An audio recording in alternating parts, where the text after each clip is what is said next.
It's more liberal show business rather than getting it done. And I would say, don't confuse activity with achievement. Reticent to because talk I'm about a good that. because I'm a good negotiator. I have negotiated a number of situations in the past. I know how to manage crises. Speaking as a European, how many kids did you molest with Jeffrey Epstein? More than just elbows. These are Muslim values. These are Canadian values. All right, gang, has anybody been paying attention? Mark Carney has been letting down Canadians, dropping the elbows, like elbows down on your knees, on your belly, on your back, whatever, bending over backwards for Trump, getting nowheres. Now he's flying all over Europe, burning up carbon, and just not making any deals.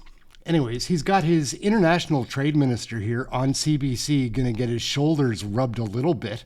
It's ridiculous, guys. Where's the deal? How many of these ministers are involved in this trade? It's ridiculous. They're getting nowheres. Let's take a look at CBC greasing the pole. Here we go. Hey, that's something everyone can enjoy. Carney's international trade minister is also on a trade mission to Brazil and Colombia right now. So are these trips really diversifying trade away from the U.S. or just distracting from those crucial American negotiations? Maninder Sidhu is the Minister of International Trade, and he joins me now. Nice to see you, Minister. Thanks for coming on. Thanks for having me, JP. So we're hearing U.S. Trade Minister Dominic LeBlanc left Washington today after meeting with his American counterparts. We're hearing he's leaving a little earlier than planned. What have you heard? How'd those talks go? Look, as you know, JP, the U.S. is an important trading partner, and Minister LeBlanc is leading those conversations. And we'll continue to be at the table to make sure we get the best deal for Canadian workers and businesses. Those conversations are ongoing, but I think it's very important that Canadians know that we're fully engaged on that file. How would you describe the talks this week? I would say they're constructive. From what I heard, it's important that we continue to talk through many of the challenges, but it's important that we continue to be at the table, and that's what Minister LeBlanc is doing.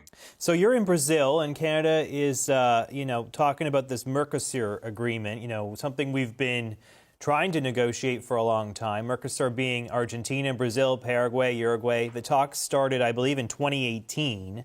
After your trip this week, is Canada any closer to getting a deal with the South Americans? I would say so. I think, look, it was in our platform commitment. It's what Canadians have given us a strong mandate on. It's what Prime Minister and President Lula talked about at the G7 about Mercosur, about more economic collaboration. And I'm here to follow up on those conversations. I recently, just 2 days ago, I met with the foreign minister here to talk about, with Minister Vieira, about the next steps. And we did do an announcement on making sure that we're able to lead discussions in October on Mercosur. And so there's a lot of ambition. It's a lot of good energy. Today, I'm at FIESP, which is an organization that represents 40,000 industries here in Brazil. And the mood is very positive, and the business community wants to see more. There's a delegation that's come with me from Canada, and so we'll continue having those conversations. But I am very positive that we're heading in the right way. What are some of the stumbling blocks? Why has it taken so long to put pen to paper on an agreement with Mercosur? Why haven't we been able to deliver to this point? Well, I can't speak for previous administrations, as I wasn't a minister back then, but what I can speak for it now is we're in a different environment. As you know, global trade winds, people want to deal with Canada, a reliable, stable trading partner. And so that's what I'm hearing across the globe. And so here I am in Brazil to make sure that we're following up on these conversations. And the mood is good. The mood is up, really in the right direction. And I think when you talk about sectors, we have technology sectors, aerospace, defense, IT, infrastructure. There's so many sectors here that I'm showcasing with Brazilian partners. And, when you talk about partnership, it's not about competition, it's about collaboration. And so one example I'd like to give you is Porter Airlines, buying 75 Embraer planes, which have Canadian-made engines made in Montreal, Canadian-made landing gear, and by Canadian workers. And here in Brazil, the plane is made by Brazilian workers. So it's about collaboration to make sure that we're able to make sure to, in order to support industries and sectors on both sides in Canada and Brazil, but really sitting down with the governor today. We sat down with the governor of Sao Paulo, a state of 40 million people, so the size of Canada. And we sat there and talked about some of the things that Canada can offer, and the business delegation had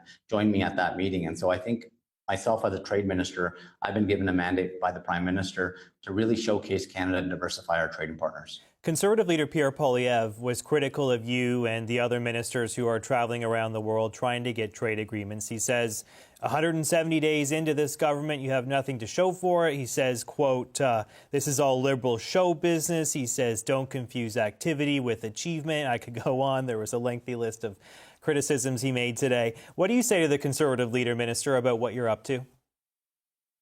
What I would say to Canadians that have given us a strong mandate to diversify trade is we've been hitting the ground running. You know, myself as trade minister, a little over 100 days, I started off in Ecuador to finalize the conclusion of that agreement.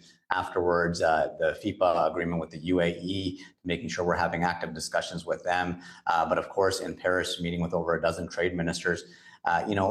In the past, what we've heard is Canada needs to be seen. We need to show up. And so here we are in Brazil. And as you know, the Prime Minister in Europe, yesterday they did a good announcement in Germany around critical minerals. It's important that we show up to talk to our partners around the world at a time when there's a lot of uncertainty, global uncertainty, and businesses expect us to be there at the table.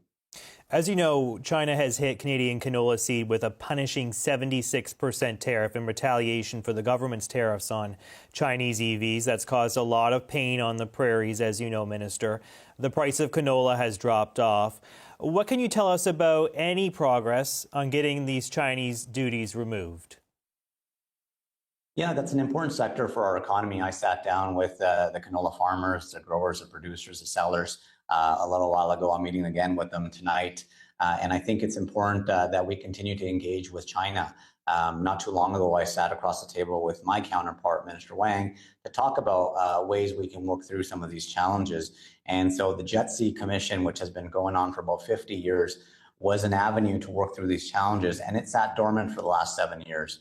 And so now, yesterday, they had their first meeting at the officials level. And I think that's what it's about. It's about having constructive, pragmatic dialogue to make sure we're able to work through these challenges. And that's exactly what the business sector, what the farmers expect us to do. As you know, Saskatchewan Premier Scott Moe has been active on this file, rightfully so. There's a lot of canola farmers in his province. And he says that Canada should remove the 100% tariff on Chinese electric vehicles to try and clear this logjam. Is that under consideration? Would the government consider getting rid of those tariffs on Chinese EVs? Look, I respect Premier Moe. I think it's important that we all row in the same direction about standing up for farmers, standing up for important industries in this country, and we'll continue to engage on this file. And that's exactly what I've committed to do. And that's exactly what Prime Minister Carney will do. You know, he's talked to his counterpart. And the first step was to make sure that we're able to have dialogue and constructive dialogue. Be it that. So I think, with the JETC Commission back online, we're going to be able to work through a lot of these challenges. To Poilievre's earlier criticism about how there is not a lot of progress to show for some of these trips, some of these negotiations that are ongoing, I take your point that it's about meeting people, it's about starting these relationships from scratch in many cases. But when you look through some of the announcements from this week, you look at the one with Poland, their talk about support enhanced collaboration, encourage mutually beneficial strategic partnerships. There's a lot of kind of flowery language, if you will, and there's not a lot of concrete announcements out of this week. Even on the critical minerals ones you spoke about earlier, not a lot of details there, not a lot of timelines. There's no money in these announcements. There's no talk of an actual project getting off the ground. What do you say to people who are frustrated about the pace of change when it comes to negotiating some of these new deals? Look, on Mercosur, we want to move fast. That's important. We have an opportune time where people are looking at Canada as a stable, reliable trading partner. And I think it's important that we jump on that opportunity. My number one goal is to make sure that I open every door of opportunity. Meeting with the Chamber of Commerce across Canada, they have asked me to be out there to showcase Canadian technology, Canadian innovation, because as you know, Canadians, we're very modest. We don't brag enough. And other countries are taking advantage of that. And so we need to make sure that we're more aggressive, more ambitious. You spoke about critical minerals. It's important that we engage with like-minded partners. And Prime Minister Carney being in Europe now, I think this is his third visit. It's important to showcase what Canada has to offer. Critical minerals, energy. We talk about LNG. I was in Kitimat, BC to thank the workers that helped build that plant. Thousands of workers came together to build that LNG Canada plant. And that's a milestone for Canada. As you know, JP, that was the first shipment outside of the US market. And so, it's about economic security, but it's also making sure that we're promoting Canadian products on the world stage. And that's exactly what we'll continue to do. And that's what businesses and workers want us to do. All right, we'll leave it there. Thank As a European, I am a European, European. actually. Oh, you are? Yeah, Oh, yeah, oh. Irish citizen. Yeah, so there you welcome, go. welcome. Speaking as a European, WTF. How many kids did you molest with Jeffrey Epstein? More than just elbows. and as the most European of the non-European countries, being aware of what potential conflicts of interest you What sought possible to avoid. conflict would you have, Stephanie? Stephanie, I'm complying with the rules. I'm complying with the rules in advance. Come on, Fiona. These are Muslim values.